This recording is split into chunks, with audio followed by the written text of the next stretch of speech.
Raul? Saya. Si Pong Anthony Lazaro para sa ating mga surot, chorba, anay. Ayan. So, paano po makakatanggal po ng mga surot at mga anay sa loob ng bahay? Ayun, tips po natin sa mga household, ano po, yung mga wives po. Okay. Dahil maulan po ngayon, pwede po tayo magplancha. Paplansyahin lang po natin yung mattress para hindi nyo na po siya kailangan ibilad. Kasi yung mga ginagawa ko dati.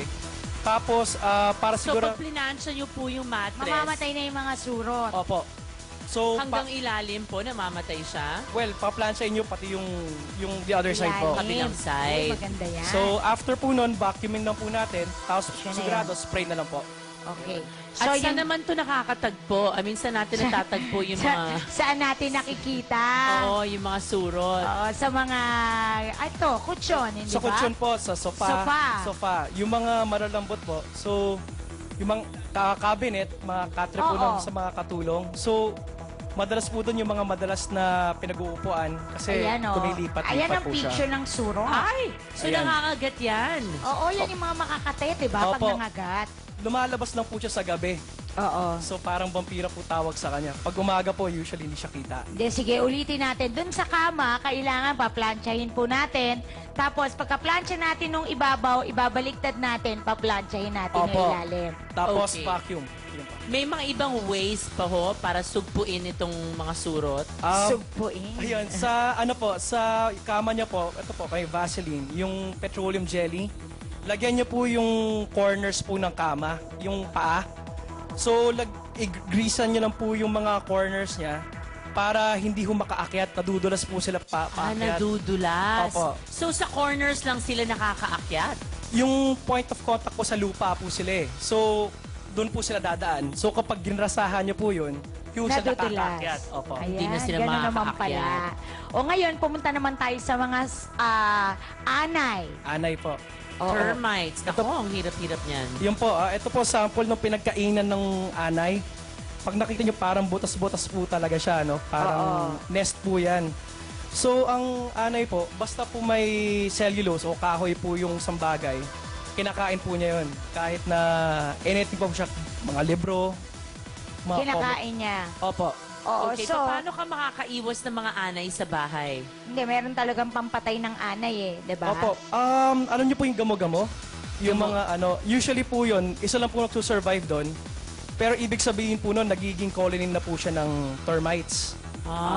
So, ito po, nakikita ito po yung queen. Nakikita niyo, queen termite. Ay, yak! Ito po yun. Yan ang queen. Queen Opo. anay. Opo. Siya na po yung gagawa ng buong colony. So, iba po dito, may soldiers po siya, tapos may workers. So, paano natin susukpuin ang mga anay bukod sa magpapaspray tayo every month? Opo, yun po yung traditional. Yung hawak niyo po na yan, tawag po dyan, Centricon. Baiting system po siya. Ang ginagawa po natin, pinapaligiran po natin yung bahay po. Tapos pinapakain po natin talaga yung anay. Paano ba natin malalaman una sa lahat kung may anay ang bahay natin? Pag nakita niyo po yung mga baseboard niyo po, sometimes kapag yung nakapa nyo tapos lumusot, may ibig sabihin marami na kong kinakain yung anay doon. Marami na kinakain. Yes. So, pag ito, you put it around your house, safe po ba to pag may mga bata or may mga aso ka sa bahay? Mas safe po siya compared dun sa traditional na chemicals, yung nagbubutas. Oo. Ito po, ano po tayo, less intrusive siya. So kahit nandun po kayo sa bahay, pwede ho namin check. Ang ginagawa po namin, pinapakain namin siya. Tapos yung lason po, effectively, siya po nagdadala doon sa colony. So hindi na po namin hahanapin. Hindi nahahanapin siya na magbibit-bit pala doon. Magbibit-bit para sa mga queen anay. So, Oo. ito naman, Ay, ito po, ano naman to? speaking of which, termite detector po siya. Ito po. Ayan, maganda yan. Ito po. So, for example, if I think na may mga anay ako sa bahay ko, pwede ka namin tawagan. Yes, free inspection po kami. So, Tapos may, para magbigay na po may magde-detect na quotation. ganyan. No obligation naman po yan. So, eto po. So, this works bale po by on nyo lang po siya. Tapos dun sa pader po, i-ano nyo lang po. Dadaanan. Lagay nyo lang po siya. Pag may anay po doon, makikita po namin dun sa movement.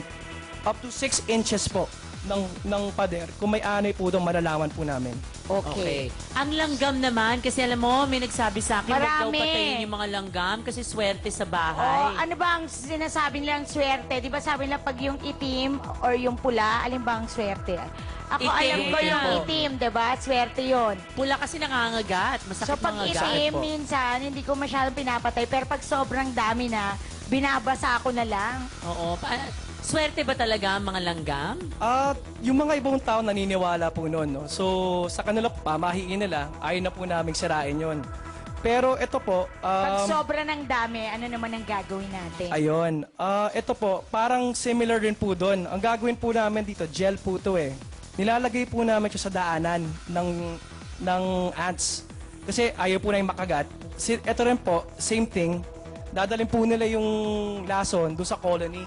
So hindi nyo na ho hahanapin yung colony. Hindi niya. nahahanapin. Dadali na lang nila doon at papatayin na doon sa loob ng colony. Ayun So po. it's much Correct. safer. Parang Yes. ano din, parang tong sa anay. Opo. Dinadala na lang nila dun sa parang kaharian. Oo. Tapos sila nang bahala. So, for example, gusto ko magpa-check or ma-inspect sa bahay. Saan kita pwedeng kontakin? You can reach us po at 681-1947 or 681-1823. Sa Okay. website rin po, www.topbest.com.ph. Okay, Top maraming best. Thank you so much, salamat. Paul. At sa amin